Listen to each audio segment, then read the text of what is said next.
अपनी जगह से दूसरी जगह हट सकता है, किसी की जियारत के लिए जा सकता है। अल्लामा नस्फी से पूछा गया क्या खाने काबा अपनी जगह से दूसरी जगह जा सकता है? अल्लामा नस्फी फरमाते हैं ये खिरक़े आदात से है, करामत से है, और करामत अहले सुन्नत वल जमाअत के नजदीक जायज़ है। अल्लामा शामी से पूछा गया क्या खाने काबा अपनी जगह से दूसरी जगह जा सकता है? तो अल्लामा शामी ने फरमाया मैंने इस्तिक़बाल क़िबला के बहस में पहले ही लिख दिया है कि अगर खाने काबा अपनी जगह मौजूद न हो तो फिजा में रुक करके नमाज पढ़ी जाए। पता ये चला हमारे उलमा का ये अकीदा रहा है खाने काबा अपनी जगह से जा सकता है, फुक़हा का ये अकीदा रहा है खाने काबा अपनी जगह से जा सकता है, और गया है, बार बार गया है। ये अलग बात है किसी की नजर न पड़ी हो, लेकिन जब अल्लाह की एक महबूब बंदी हजरत राबिया बसरिया जब वो खाने काबा की जियारत के लिए जा रहे हैं और इधर अल्लाह के एक महबूब वली हजरत इब्राहिम इब्ने अदहम जो हर 2 कदम पर नफल नमाज पढ़ते हुए खाने काबा के लिए तशरीफ ले जा रहे हैं, और जब हजरत इब्राहिम इब्ने अदहम खाने काबा पहुंचे तो क्या देखा? खाने काबा अपनी जगह मौजूद नहीं। तो खाने काबा अपनी जगह मौजूद न होने का क्या मतलब? क्या वो इमारत ही वहां से हट गई थी? कभी कभी ऐसा होता है ना कि हम यहाँ पर बैठे होते हैं लेकिन हमारा दिमाग कहीं और होता, यानी हम यहाँ हो करके भी यहाँ नहीं होते। होता है कि नहीं? हम यहाँ पर होते हैं, सोच हमारी कहीं और होती है, हम यहाँ पर मौजूद होते हैं, ज़हन हमारा कहीं और होता। तो यही हाल कि खाने काबा तो मौजूद होता है लेकिन जो उसका फैज, उसकी जो रूहानियत है वो वहाँ पे मौजूद न देखा। हजरत इब्राहिम इब्ने अदहम ने तो अल्लाह की बारगाह में अर्ज किया ए मौला मैं तेरे घर खाने काबा की जियारत के लिए आया, खाने काबा कहाँ चला गया है? बैतुल्लाह कहाँ चला गया है? बारगाह मौला से आवाज़ आती है इब्राहिम इब्ने अदहम मेरी एक महबूब बंदी राबिया बसरिया लगी है, खाने काबा उसकी जियारत के लिए गया हुआ। जरा सोचो अल्लाह की वो महबूब बंदी राबिया बसरिया जिसका इस्तिक़बाल खाने काबा कर रहा है, जिसका इस्तिक़बाल खाने काबा कर रहा है। पता ये चला खाने काबा अपनी जगह से दूसरी जगह जा सकता। अब सवाल ये पैदा हुआ, ज़हन में सवाल पैदा होगा कि आपने फरमाया कि एक मोमिन का मकाम खाने काबा से 70 गुना बढ़कर, एक वली का मकाम खाने काबा से 70 गुना बढ़कर, तो खाने काबा तो वो है जिसके दर के सामने अगर दुआ की जाए तो वो दुआ रद्द नहीं की जाती, दुआ कबूल हो जाया करती। खाने काबा के साए में जो दुआएं की जाए वो दुआएं रद्द नहीं होती, वो बारगाहे मौला में कबूल होती है, बारगाहे मौला में मुस्तजाब होती है। तो मैंने कहा कि सुनो, अगर खाने काबा की बारगाह में दुआ की जाए, खाने काबा के साए में अगर जो दुआएं की जाती है वो दुआ अल्लाह की बारगाह में मकबूल होती है, तो अल्लाह के वलियों के दर पर भी जो दुआ की जाती है उस दुआ को भी अल्लाह रद्द नहीं फरमाता। वो दुआएं भी अल्लाह की बारगाह में मकबूल हुआ करती हैं। और सुनो, वली के आस्थाने पर जाकर के दुआ मांगना ये उम्मती की बाद में नबी की पहले सुन्नत रही है, नबी की पहले सुन्नत रही है। हजरत मरियम, हजरत ज़करिया अलैहिस्सलाम की किफालत में, हजरत ज़करिया अलैहिस्सलाम है, हजरत मरियम के लिए एक हुजरा बना, एक तरीके से माल उनके लिए खानका बना दिया, इबादत गाह बना दिया। हजरत मरियम है वहां पर इबादत कर रही है, अल्लाह की बंदगी कर रही है। हजरत ज़करिया फरमाते हैं कि जब मैं कहीं जाता तो मैं वहां उसमें ताले लगा देता, और जब मैं आता तो ताले को खोला करता। अब हजरत ज़करिया फरमाते हैं कि एक दिन मैं आया, मैंने ताला खोला, दरवाजा खोला तो मैंने क्या देखा कि मरियम के पास बिन मौसम के फल नजर आ रहे थे। क्या मतलब? जाड़े में गर्मी का फल, गर्मी में जाड़े का फल। हजरत ज़करिया सोचते हैं मैं यहाँ से जाता हूँ तो मुकफ्फल कर देता हूँ दरवाजा, चाबी मेरे पास, दरवाजा और कोई खोलने वाला नहीं, ये फल कहाँ से आते हैं? तो हजरत ज़करिया जकरिया ने हजरत मरियम से फरमाया, ऐ मरियम अन्ना लके हादा, ये फल कहाँ से आए? कालत हुआ मिन इंदिल्लाह, कालत हुआ मिन इंदिल्लाह, इन्नल्लाह यर्ज़ुक़ु मन यशाअ बिग़ैरि हिसाब। हजरत मरियम ने कहा, ये फल जो आप देख रहे हैं ये अल्लाह की जानिब से है और अल्लाह जिसे चाहता है बगैर हिसाबो किताब के अता फरमाता है। हजरत ज़करिया ने सोचा कि अल्लाह ने हजरत मरियम का बड़ा मकाम अता फरमाया है कि इनकी बारगाह में बेमौसम फल आ जाता है, इनकी बारगाह में बेमौसम फल आ जाता है। उस वक्त हजरत ज़करिया की उम्र 99 साल है और उनकी बीवी की उम्र 98 साल है। अभी तक वो लावलद हैं, औलाद से महरूम, औलाद उनको नहीं हुई। महरूमी का लफ्ज मैं एक नबी की शान में नहीं बोल सकता। अभी तक वो लावलद है। उनकी बीवी आखिर है, 5 है, आयशा है, बच्चा पैदा करने की सलाहियत खत्म। अब हजरत ज़करिया के दिल में ये ख्याल पैदा हुआ कि जब अल्लाह हजरत मरियम के लिए बेमौसम फल अता कर सकता है तो परवरदिगार आलम की बारगाह में अगर मैं औलाद के लिए दुआ करूं तो अल्लाह तबारक व तआला इस उम्र में और इस बुढ़ापे में भी मुझे औलाद की नेमत अता फरमा दे। बात समझ में आई? अब जैसे ही दिल में ख्याल पैदा हुआ हजरत ज़करिया के, तो कुरान मुक़द्दस में है, हुनालिका दआ ज़करिया रब्बा, उसी मकामे विलायत पर जहां हजरत मरियम की खानकाह है, जहां हजरत मरियम की इबादत गाह है, वहीं पर खड़े होकर हुनालिका दआ ज़करिया रब्बा, अपने मौला की बारगाह में अर्ज़ किया, रब्बे हबली मिन लदुनका ज़ुर्रियतन तय्यबा, ए मौला मुझे पाक और साफ सुथरी औलाद अता फरमा, पाक और साफ सुथरी औलाद अता फरमा। सवाल ये पैदा हुआ, एक नबी है, एक वली के दर पर खड़े होकर के दुआ मांग रहा है।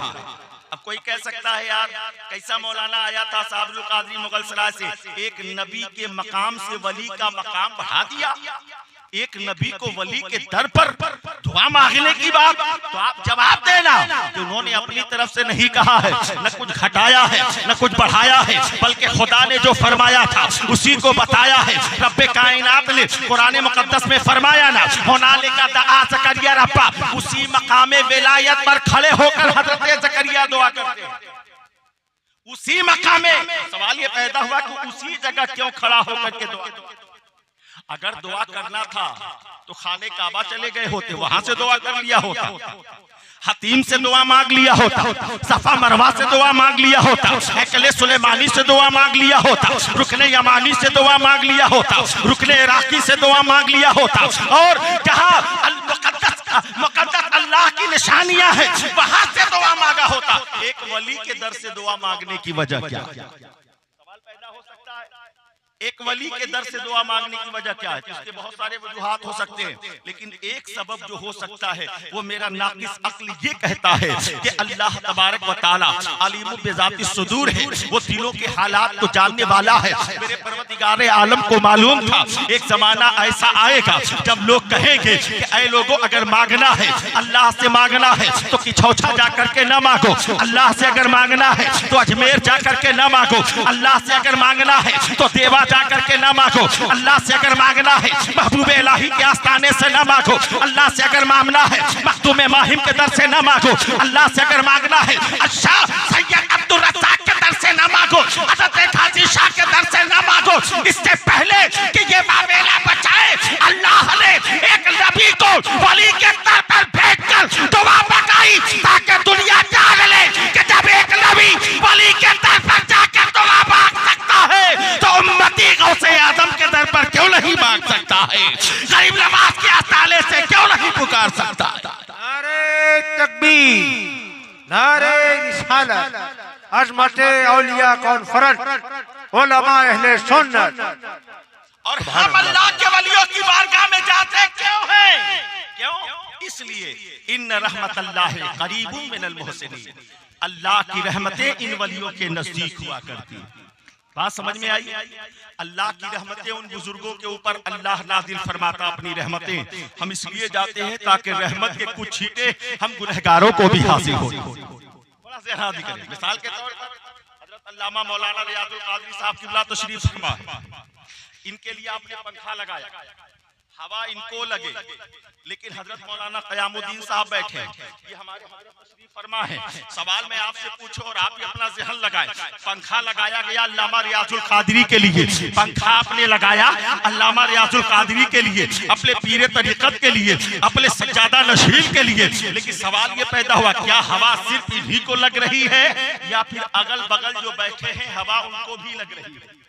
बोलो भाई, इनको लग रही है या हजरत अल्लामा साहब को भी हवा लग रही है या फिर हमारे अल्लामा क़यामुद्दीन साहब को हवा लग रही है? तो आपका जवाब यही होगा, पंखा तो चलाया गया था अल्लामा रियाजुल कादरी के लिए, लेकिन इनके अगल बगल जो बैठे हैं हवा उनको भी लग रही है, फायदा वो भी उठा रहे हैं। यही तो हम कहना चाहते हैं। हम बुजुर्गों के आस्थाने पर इसलिए जाते हैं, करीम नवाज के दर पर इसलिए जाते हैं, महबूब इलाही के दर पर इसलिए जाते हैं, मखदूम के आस्थाने पर इसलिए जाते हैं, सैयद अब्दुल रज़्ज़ाक़ शाह के दर पर इसलिए आते हैं, कादी शाह के आस्थाने पर इसलिए आते हैं। ये अल्लाह के महबूब है, इनके ऊपर अल्लाह अपनी रहमत नाज़िल करता है।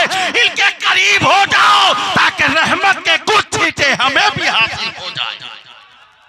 हम अल्लाह की रहमत हासिल करने के लिए इन बुजुर्गों की बारगाह में जाते हैं।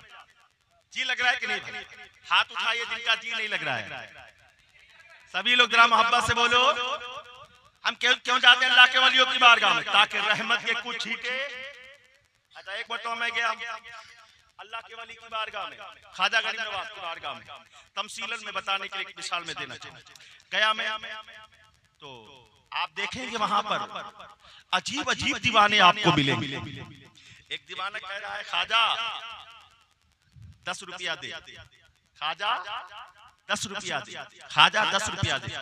तो ख्वाजा अगर देते हैं तो क्या कब्र से निकल करके देते हैं? आज हम लोग भी हैं 2 रुपए का लाची दाना 1 लाख रुपए का सपना लेकर जाते हैं। 2 रुपए का लाची दाना का फातिया कराएंगे और 1 लाख रुपए का ख्वाब रखेंगे कि 1 लाख का हमारा फायदा हो जाए। 2 रुपए नीयत जैसी नीयत वैसी बरकत। वलियों की बारगाह में जाओ तो ईमान और अकीदा और यकीन के साथ जाओ। सुना होगा आपने वाकया, जब बादशाह औरंगजेब ख्वाजा गरीब नवाज की बारगाह में गए फातिहा पढ़ने के लिए, क्या देखा वहां पर? कुछ अंधे बैठे हुए। ख्वाजा की बारगाह में कहते ख्वाजा आंखों में रोशनी दे। बादशाह गया वहां पर, बड़ा मशहूर वाकया।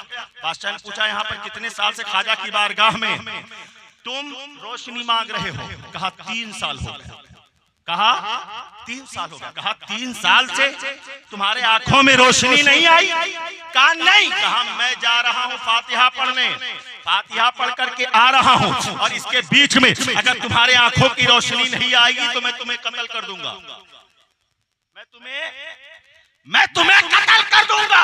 जब ये कहा बादशाह तो चला गया। अब तक वो 3 साल से ख्वाजा से सिर्फ जबान से कह रहे थे ख्वाजा मेरे आंखों में रोशनी दे दे, लेकिन जैसे ही मौत का साया अपने सर पर देखा है, जैसे ही औरंगजेब के जलाल का साया अपने ऊपर देखा है, फौरन दिल से मेरे ख्वाजा को पुकारना शुरू किया है। जब यकीन के साथ मेरे ख्वाजा को पुकारा तो अब मेरे ख्वाजा इसी यकीन का इंतजार कर रहे थे, यकीन का इंतजार कर रहे थे, इसी यकीन का। और जब यकीन के साथ मेरे ख्वाजा को पुकारा है तो 3 साल से जो अंधे बैठे थे एक ही हाल में ख्वाजा गरीब नवाज ने उनकी आंखों में रोशनी अता फरमा दिया, बिलाई अता फरमा दिया। ये अल्लाह ने अपने वलियों को पावर अता फरमाया। मैं गया अजमेर शरीफ, क्या देखा, एक दीवाना है कह रहा ख्वाजा 10 रुपया दे, और एक तो भूल करके पता नहीं कैसे वो उस पार्टी वाला पहुंच गया। उस पार्टी वाला समझ रहे हैं, जाने के बाद कहा पैसा भीख मांगने वाले से, कहा ये 10 रुपया निकाला जेब में से, भीख मांगने वाले को दिया और कहा ले ये 10 रुपया पकड़, ये नहीं देने वाले, ये तो मरकर मिट्टी में मिल गए, ले मुझसे 10 रुपया पकड़। और जैसे ही फकीर ने 10 रुपया पकड़ा जेब में रखा और क्या कह रहा है, वाह रे ख्वाजा तेरी क्या शान है कि तूने दिलवाया भी तो उसी से जो तेरी ही बुराई कर रहा। रखा जेब में, तारीफ ख्वाजा की कर रहा। वो पलट करके आया, कहा बे भिखारी पैसा मैं दे रहा हूँ, तारीफ अपने ख्वाजा की कर रहा है, पैसा मैं दे रहा हूँ, गुणगान अपने ख्वाजा की कर रहा है, पैसा मैं दे रहा हूँ, तो तारीफ भी मेरी कर, पैसा मैं दे रहा हूँ तो बड़ाई भी मेरी कर। कहा मैं तुम्हारी बड़ाई क्यों करूँ? कहा इसलिए कि मैंने पैसा दिया है। तो उस दीवाने ने कहा अच्छा ये बता, कभी बाप के नाम पर 10 रुपया दिया? बोला नहीं। कभी माँ के नाम पर दिया? बोला नहीं। कभी बीवी के नाम पर दिया? बोला नहीं। ये 10 रुपया तुमने ख्वाजा ही के तो नाम पर दिया है। तो जिसके नाम पर दिया मैं उसकी तारीफ न करूं, मैं उसकी बड़ाई न करूं, तो फिर किसकी बड़ाई करूं? ख्वाजा गरीब नवाज हो या जितने भी अल्लाह वाले, वो अता तो करते हैं लेकिन कब्र से बाहर निकल करके नहीं। ऐसा जरिया और ऐसा वसीला बन जाता है कि हमारी दुआएं इनकी बारगाह में होती हैं और अल्लाह उस दुआओं को अपनी बारगाह में कबूल फरमा लेता है। ये अल्लाह वाले हैं, अल्लाह वाले। मैं गया ख्वाजा की बारगाह में, एक शख्स बैठ गया, कहा मौलाना कहाँ से आए हो? मैंने कहा बनारस से आया हूँ। कहा यहाँ अजमेर किस लिए आए हो? मैंने कहा अजमेर में मैं खुदा की रहमत लेने आया। कहा खुदा की रहमत अजमेर में लेने के लिए बनारस से आए? मैंने कहा हाँ। कहा क्या खुदा की रहमत बनारस में नहीं है? मैंने कहा है बनारस। कहा जब बनारस में खुदा की रहमत है तो अजमेर किस लिए जाते हो? जौलपुर में खुदा की रहमत है तो किछौछा किस लिए जाते हो? हमने कहा बनारस में क्या पूरी कायनात में हर जगह खुदा की रहमत है। बनारस हो, आजमगढ़ हो, जौनपुर हो, दिल्ली हो, कलकत्ता हो, यूपी हो, बिहार हो, पूरी जगह हर जगह खुदा की रहमत है। कहा जब हर जगह खुदा की रहमत है तो बुजुर्गों के दर पर क्यों जाते हो? बुजुर्गों के आस्थानों पर क्यों जाते हो? मैं सीधा साधा मौलवी उसकी बातों का जवाब न दिया, मैं वहां से चला आया। और जब आया रेलवे स्टेशन से 2 किलोमीटर दूर पर उस बंदे का घर। एक दिन मैं टहलते टहलते उधर गया। जाने के बाद मैंने क्या देखा? बंदा वही है, हाथ में सूटकेस लिया है, पैर में बूट पहना, जल्दी जल्दी रेलवे स्टेशन की तरफ जा रहा। धूप बिल्कुल शबाब पर है, सूरज बिल्कुल शबाब पर है, धूप से बिल्कुल पसीने से शराबोर है। मैंने उसको देखा, पहचान गया, यही वो बंदा था जिसने अजमेर में मुझे टोका था। मैंने उसका हाथ पकड़ा, पकड़ने के बाद कहा साहब कहाँ जा रहे हो? कहा मुझको दिल्ली जाना है, ट्रेन पकड़ने रेलवे स्टेशन जा रहा। कहाँ जा रहा हूँ? रेलवे स्टेशन ट्रेन पकड़ने जा रहा।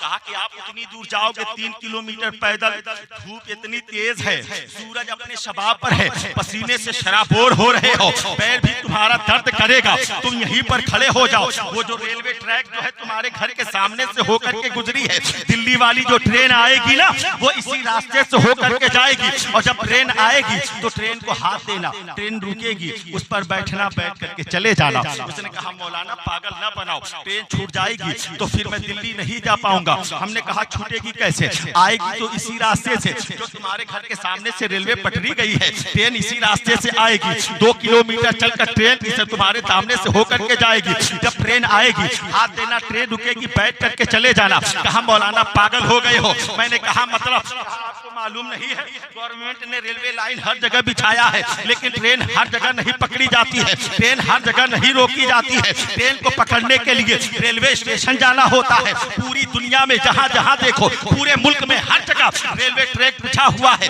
रेलवे लाइन बिछा हुआ है। लेकिन बोलो मुसलमानों, अगर आपको ट्रेन पकड़ना होगा तो कहां जाना पड़ता है? रेलवे स्टेशन जाना होगा, रेलवे जंक्शन जाना होगा। कहा कि मौलाना टाइम लॉस ना करो, बस वक्त खत्म होने वाला है। अगर मैं स्टेशन न पहुंचूंगा ट्रेन छूट जाएगी, मैं दिल्ली न पहुंच पाऊंगा। हमने कहा छूटेगी कैसे? वो दिल्ली वाली ट्रेन इसी रास्ते से होकर के जाएगी। जब आएगी ट्रेन हाथ देना, ट्रेन रुकेगी, बैठ करके चले जाना। कहा मौलाना पागल हो गए हो? ट्रेन ने, गवर्नमेंट ने रेलवे ट्रैक को हर जगह बिछाया है, लेकिन रेलवे स्टेशन ट्रेन को पकड़ने के लिए रेलवे स्टेशन बनाया गया है, ट्रेन को पकड़ने के लिए रेलवे जंक्शन बनाया गया है। हमने कहा नादान ये बात तो समझ में आ गई तो सुनो, जिस तरीके से ट्रेन पकड़ने के लिए रेलवे स्टेशन जाना होता है, हालांकि रेलवे लाइन हर जगह मौजूद है, रेलवे लाइन हर जगह मौजूद है, इसी तरीके से अल्लाह की रहमत हर जगह मौजूद है। बनारस में भी खुदा की रहमत, आजमगढ़ में भी खुदा की रहमत, इलाहाबाद में भी खुदा की रहमत, गोरखपुर में भी खुदा की रहमत, यूपी में, बिहार में, हर जगह खुदा की रहमत है। लेकिन अल्लाह ने गरीब नवाज के आस्थाने को रहमत का स्टेशन बना दिया है, गरीब नवाज के दर को रहमत का स्टेशन बना दिया है।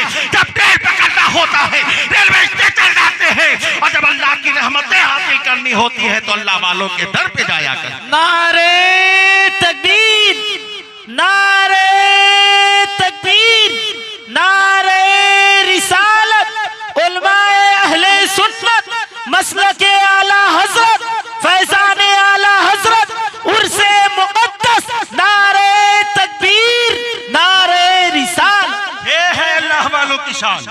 हम अल्लाह वालों की बारगाह में इसलिए लिए जाते हैं। और अल्लाह वाले ऐसे होते हैं कि अगर उन्हें मुसीबत में पुकारा जाए तो वो हमारी मदद के लिए तशरीफ लाया करते हैं।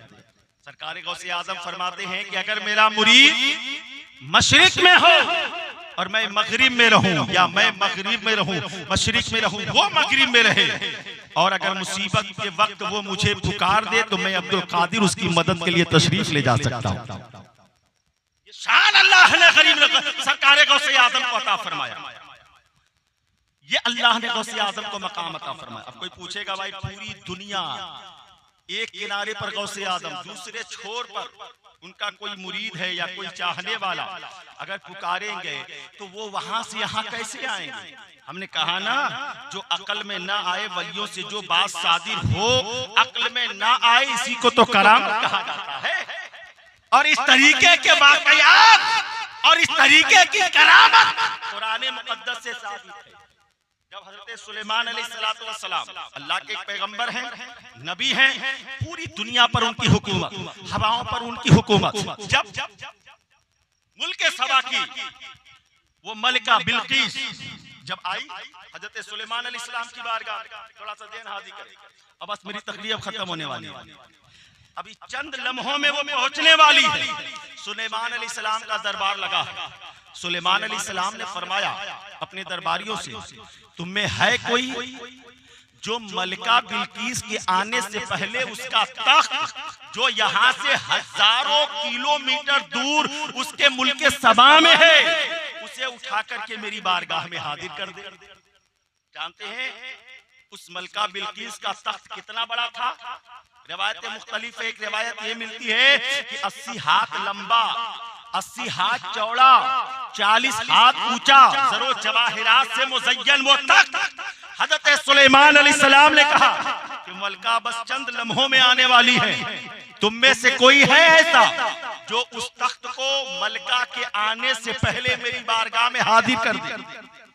तो कुरान शरीफ में है, क़ाला इफ़रीतुम मिनल जिन्न, जिन्नों में से एक जिन खड़ा हुआ, देव खड़ा हुआ, उसने कहा हुजूर मुझे इजाजत दे, मैं पलक झपकने से पहले, आपकी मजलिस बर्खास्त होने से पहले वो तख्त आपकी बारगाह में हाजिर कर दूं।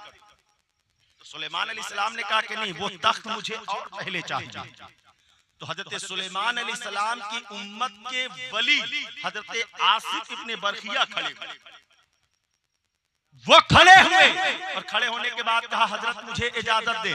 कहा कितनी देर में लाओगे? कहा हुजूर पलक झपकने से पहले मैं वो तख्त आपकी बारगाह में हाजिर कर दूं।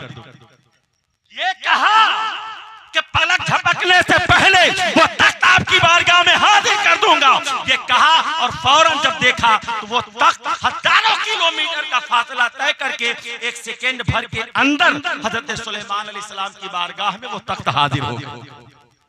बात समझ में आई? अब थोड़ा ज़हन हाजिर करें। चाय पीजिए लेकिन सुन्नत तरीके से। सरकार ने फरमाया दाएं हाथ से खाना, दाएं हाथ से पीना, ये अंबिया का तरीका है। बाएं हाथ से खाना, बाएं हाथ से पीना, ये शैतान का तरीका है। चाय भी पीजिए लेकिन सुन्नत तरीके से पीजिए। चाय भी पीते रहें, अपने अंदर इश्क़ मुस्तफ़ा की भी गर्मी पैदा करें और चाय की भी गर्मी पैदा करें।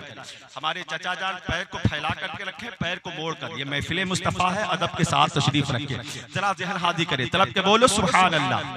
हाँ, बोलते रहें, बेदारी पैदा करते रहें। अभी देखिए 1:45 होने वाले हैं, बस मेरी बात अब खत्म होने वाली। हजरत सुलेमान अलैहिस्सलाम की उम्मत के वली हजरत आसिफ बरखिया हैं। क्या कहा? पलक झपकने से पहले वो तख्त आपकी बारगाह में हाजिर हो जाएगा। अभी ये कहा वो तख्त हजरत सुलेमान अलैहिस्सलाम की बारगाह में हाजिर हो गया।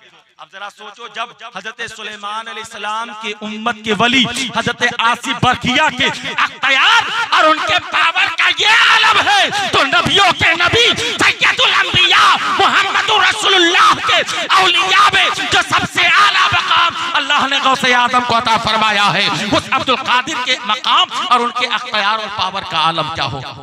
अब जब इस वाक़े को इंग्लैंड में किसी आलिम दीन ने बयान किया, अब देखिए परेशानी मुझको हो रही है, थोड़ा ज़हन हाजिर करें, जरा मोहब्बत से बोले, बस 2-4 मिनट में ये वाकया जो मैंने छेड़ा उसको खत्म करता हूँ, बात को खत्म करता हूँ। था जैन हादी करी, जैन तकरीर को भी मैंने कहा ना, मैं गुलाम नूरे मुजस्सम नहीं हूँ, ना मैं सोहराब रज़ा कादरी हूँ कि आपको अपने तरन्नुम रेजी से आपके अंदर एक चाशनी पैदा करूँ, आपके अंदर एक सुनने की क्या जो शौक है वो पैदा करूँ। अल्लाह ने मुझे टूटे फूटे अल्फाज कुछ अता फरमाए जिससे मैं अपने आकाओं की बारगाह में खिराज अकीदत पेश कर लेता हूँ। आपका भी हक बनता है कि जब नबी की बात या उसके महबूब वलियों का जिक्र किया जाए तो मोहब्बत के साथ सुना करें, जहन हादी करें, महफिल में बैठा करें तो ये तसव्वुर किया करें कि हम और आप यहाँ पर किसी दुनियादार की बात सुनने नहीं आए हैं, मदीने के ताजदार की बात सुनने आए। देखिए मेरी बात, हजरत आसिफ बरकिया कौन? हजरत सुलेमान अलैहिस्सलाम की उम्मत के वली। जब उनके पावर का ये आलम है तो इमामुल अंबिया में इमामुल अंबिया सैयदुल अंबिया सरकार मुस्तफा की जात है, और सरकार मुस्तफा के वलियों में तमाम वलियों के सरदार सरकार गौसे आदम के मकाम का आलम क्या हो गया। अच्छा, जब इस वाक़ये को लंदन में एक आलिम दीन ने बयान किया कि वो मलका बिल्किस का तख्त जो 1000 किलोमीटर के फासले पर था, 80 हाथ लंबा, 80 हाथ चौड़ा, 40 हाथ ऊंचा, इतना भारी, इतना भरकम पत्थर, वो आया सुलेमान अलैहिस्सलाम की बारगाह में। तो एक अंग्रेज था, इतना लंबा चौड़ा सुलेमान अलैहिस्सलाम की बारगाह में कैसे इतनी जल्दी आ गया? सेकेंड भर में वो आ गया।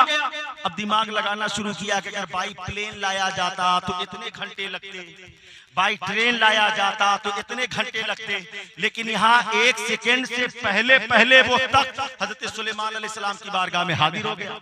अब उसके दिमाग में बात आ नहीं रही है। अब बड़े बड़े उलमा से, बड़े बड़े फुक़हा से, बड़े बड़े मशाइख के पास गया, मदरसों में गया, लोगों से पूछा ये बताओ आखिर वो इतना बड़ा तख्त हजरत सुलेमान अलैहिस्सलाम की बारगाह में कैसे आ गया? बात समझ में नहीं आ रही है, अक्ल में बात घुसती नहीं है। लोगों ने कहा ये करामत है, ये करामत है, लेकिन कुछ बातें ऐसी होती हैं कि आदमी जब तक उसका प्रैक्टिकल न देख ले तब तक उसको उसका दिल मानने के लिए तैयार नहीं होगा।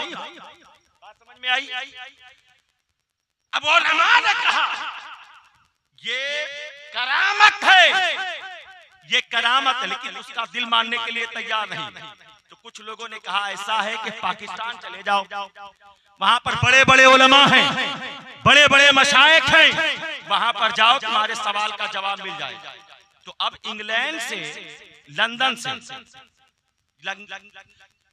वो उसको लेकर एक जमात आई। वो जमात कौन सी थी? वो जमात वही थी जो बुजुर्गान दीन की अजमतों का इनकार करने वाली।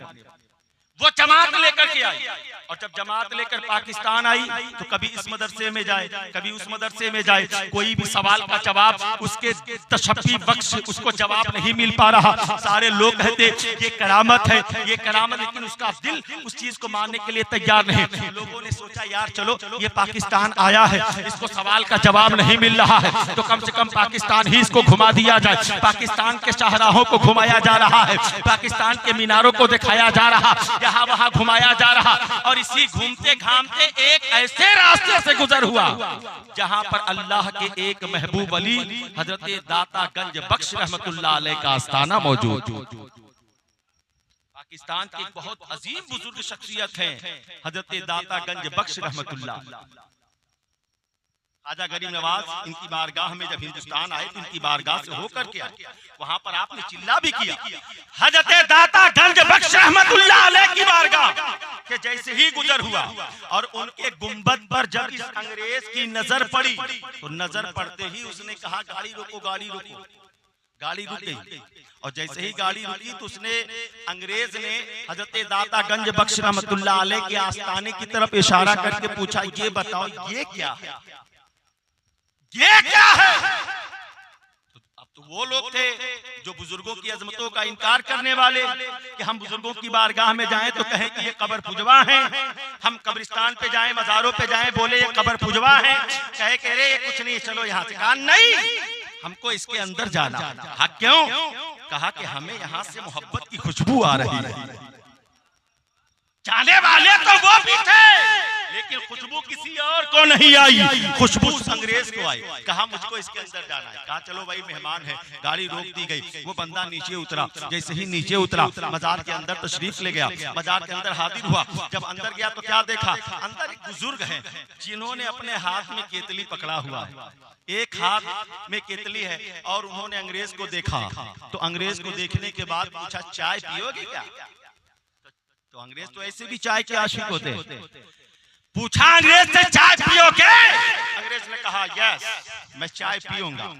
अंग्रेज के सामने उस बुजुर्ग ने कप में चाय दिया और जैसे ही वो कप अंग्रेज के हाथ में थमाया और अंग्रेज ने उस कप को देखा और जैसे ही कप को देखा वो अंग्रेज बेहोश हो गया। अब जैसे ही बेहोश हुआ, अब सारे लोग परेशान, ये बेहोश कैसे हो गया? जब कुछ देर के बाद वापस नहीं आया, ये सारे लोग अंदर गए, देखा जाए कि अंदर क्या कर रहा। जब लोग अंदर गए तो क्या देखा, अंग्रेज बेहोश पड़ा है, हाथ में कप इसके पड़ा हुआ है, वो बेहोश है। बेहोश थोड़ी देर के बाद जब होश आया तो होश आने के बाद उसने पूछा ये बताओ वो चाय वाले बाबा कहाँ चले गए? बात समझ में हाजिर है, दिमाग हाजिर है।